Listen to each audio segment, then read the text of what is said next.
যারা সমাজবিরোধী হুলিগানস তারা কোনো দলের নয়, না হলে তারা কি করে সংসদ ভবনে লুট করতে পারে, প্রধানমন্ত্রীর বাড়ি লুট করতে পারে? সেগুলো তো সব দেশেরই জিনিস। এই ধরনের লোকেরা এখানে সিএ পাশ হওয়ার পর আগুন জ্বালিয়েছিল, বাড়িঘর লুট করেছিল, দোকানপাট জ্বালিয়েছিল, স্টেশন জ্বালিয়েছিল। এই লোকেরাই 21-এর নির্বাচনে বিজেপি কর্মীদের বাড়িতে আক্রমণ করেছিল, দোকান লুট করেছিল, আগুন জ্বালিয়েছিল, মহিলাদের ওপর অত্যাচার করেছিল। এরা এখন তৃণমূল পার্টিকেও দখল করে নিচ্ছে। দুর্গাপুরের 37 নম্বর ওয়ার্ডে চা চক্রে যোগ দিয়ে বিজেপির প্রাক্তন রাজ্য সহসভাপতি দিলীপ ঘোষ তৃণমূলকে এবং রাজ্যের মুখ্যমন্ত্রী মমতা বন্দ্যোপাধ্যায়কে ঠিক এই ভাষাতেই কটাক্ষ করে বলেন, মমতা ব্যানার্জি হয়তো ভাবছেন এরা তো আমার পক্ষেই আছে, তাই মুখ বন্ধ করে আছে। কিন্তু উনি জানেন না বাঘের পিঠে চড়ে আছেন। যেদিন বাঘের পিঠ থেকে নামবেন সেদিন ওনার ঘাড় মটকাবে ওরা। এক দিদি গেছেন, আরেক দিদি হয়তো সেই রাস্তাতেই হাঁটছেন। তাদের ভবিষ্যৎটা যেন টিএমসি দেখে রাখে। তারা পশ্চিমবঙ্গটাকে কোন দিকে নিয়ে যাচ্ছে, এই আগুন থেকে কেউ বাঁচবে না। বাংলাদেশে যখন এরকম কোনো গন্ডগোল হয় কেউ কন্ট্রোল করার চেষ্টা করে না, হুলিগানদের হাতে চলে যায়। দুর্ভাগ্য, এটা বাংলাদেশের মতো একটা গরিব দেশ, আর সেখানে এরকম ঘটনা চলছে। ব্যবসা বাণিজ্য সবকিছু, অর্থনীতি খুবই ক্ষতিগ্রস্ত হবে, ওখানকার মানুষেরই ক্ষতি হবে। আমি জানি না ওখানকার লোকেরা এসব ভাবে কিনা।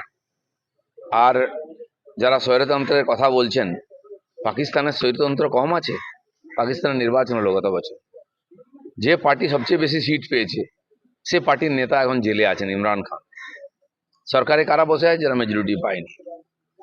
আমার মনে হয় কোনো ইসলামিক দেশে বোধহয় গণতন্ত্র সফল হয় না, সেটা তার প্রমাণ। যাই হোক, কিন্তু আমরা পড়োশি দেশ হিসাবে সবসময় আমাদের চিন্তা থাকে, কিছু গন্ডগোল হলেই ওখানকার হিন্দুদের উপর অত্যাচার হয়, তারা পালিয়ে আসেন, আবার সেটা হচ্ছে। কিন্তু তাদের হয়ে কেউ কথা বলছে না। কেউ জামাতিদের কথা বলছে, কেউ স্বৈরতন্ত্রের কথা বলছে। আমার যেটা ধারণা, এই যে যারা সমাজবিরোধী হুলিগান, তারা কারো নয়। নাহলে তারা কি করে পার্লামেন্ট হাউস লুট করতে পারে, কি করে প্রধানমন্ত্রীর বাড়ি লুট করতে পারে? দেশেরই জিনিস। এই এই ধরনের লোকেরা এখানে সিএ পাস হওয়ার পরে আগুন জ্বালিয়েছিল, বাড়িঘর লুট করেছিল, দোকানপাট জ্বালিয়েছিল, স্টেশন জ্বালিয়েছিল।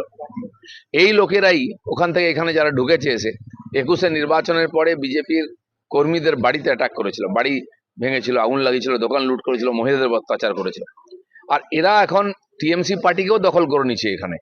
মমতা ব্যানার্জি হয়তো ভাবছেন যে এরা তো আমার পক্ষেই আছে, তাই মুখ বন্ধ করে আছেন, ওখানে হিন্দুদের কথা বলছেন না।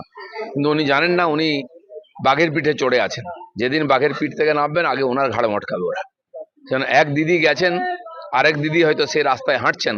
তাদের ভবিষ্যৎটা যেন টিএমসি দেখে রাখে, তারা পশ্চিমবাংলায় কোন দিকে নিয়ে যাচ্ছে। এই আগুন থেকে কেউ বাঁচবে না। ভারত বিরোধী স্লোগান চলছে বাংলাদেশে। বাংলাদেশে যারা বাংলাদেশকে পাকিস্তানের অধীনে রাখতে চেয়েছিল, যারা পঞ্চম বাহিনীর কাজ করেছিল, রাজাকারের কাজ করেছিল, পাকিস্তানের দালালি করেছিল, সেই লোকগুলো আজকে দাপিয়ে বেরিয়েছে চীনের, পাকিস্তানের সহযোগিতা নিয়ে। পাকিস্তানের এটা বাংলাদেশের পক্ষেও খারাপ, আমাদের দেশের পক্ষেও খারাপ। সেই জন্য বিশ্ব জনমত যারা দাদাগিরি করেন, যারা বহুদিন বাংলাদেশের নিজের পা শক্ত করার চেষ্টা করেছিলেন, বড় বড় দেশ সেই দেশটাকে লুট করার জন্য, তাদের হয়তো কিছু যাবে আসবে না। কিন্তু এই যে 20-22 কোটি বাঙালি যারা বাংলাদেশে আছেন, তাদের ভবিষ্যৎ অন্ধকার। খালেদা জিয়া আর যাই হোক, হাসিনা এই দেশের অনেক উন্নতি করেছিলেন, বিভিন্ন দেশের সঙ্গে সমঝোতা করে সহযোগিতা নিয়ে সাধারণ মানুষের জীবন স্তরের উন্নতি করেছিলেন। কিন্তু কিছু কট্টর অন্ধবিশ্বাসী লোক তারা এগুলো চায় না, কারো না কারো হয়ে কাজ করে। তারা যেটা করছে তাতে বাংলাদেশের ভবিষ্যতের পক্ষে খুবই চিন্তাজনক। ব্যুরো রিপোর্ট, উত্তরের প্রহরী।